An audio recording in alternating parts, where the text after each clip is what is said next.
Hello there, lovelies. Welcome to Intro to Ayurveda. This is the history and fundamental concepts of the program. Welcome to day 1. Okay, section 1. What is Ayurveda? Learning objectives, Ayurveda origins and development, goals of Ayurveda, Ayurveda Ashtanga, and Ayurveda in Western medicine.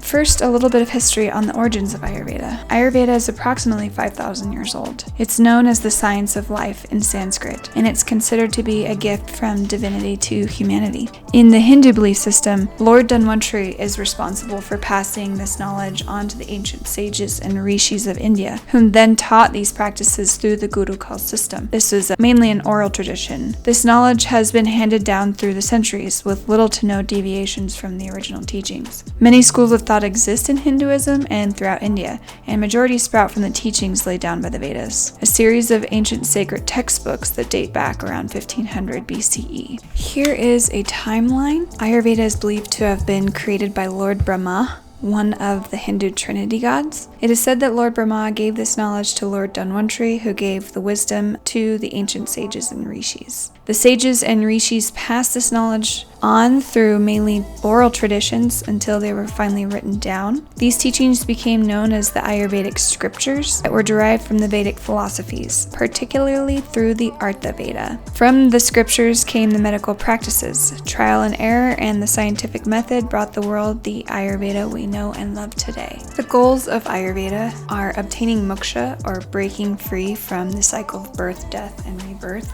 In Christian faith, they call it salvation, liberation. In Buddhism, they're known as enlightenment. Another goal of Ayurveda is to maintain body, mind, and spiritual balance, and also to heal the body, mind, and spirit when disease is present. There are 8 different branches of Ayurvedic medicine that are still in practice today. 1 is general medicine, 2 pediatrics, 3 psychiatry, 4 ENT, 5 surgery, 6 aphrodisiacs, 7 rejuvenation therapy, and 8 detoxification. Ayurveda is a complete science of human health in both its depth and breadth. Its development and applications have guided the well-being of the people of India for thousands of years. It has influenced the philosophies and teachings of other Eastern medicines. It's complementary to today's Western medicine because Western medicine has accomplished breakthrough advancements in the last century. Ayurveda needs competent practitioners and long-term doctor-patient relationships, which is severely lacking in today's modern medical industry. Those who use Ayurveda properly will find immense empowerment through detailed guidance in the areas of physical and mental well-being.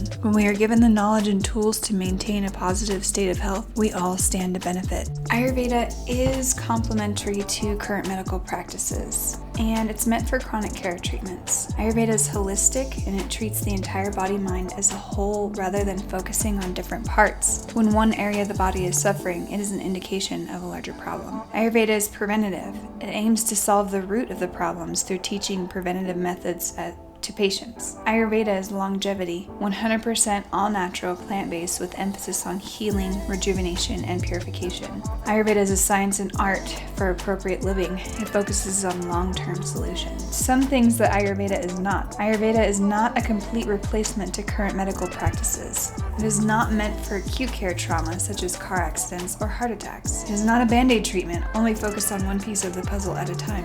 Ayurveda is not a short-term solution to long-term problems. Ayurveda is not only for doctors. Basics can be taught to patients to prevent the need for care. Ayurveda is not a quick fix, and it is not narrowly focused on individual symptoms.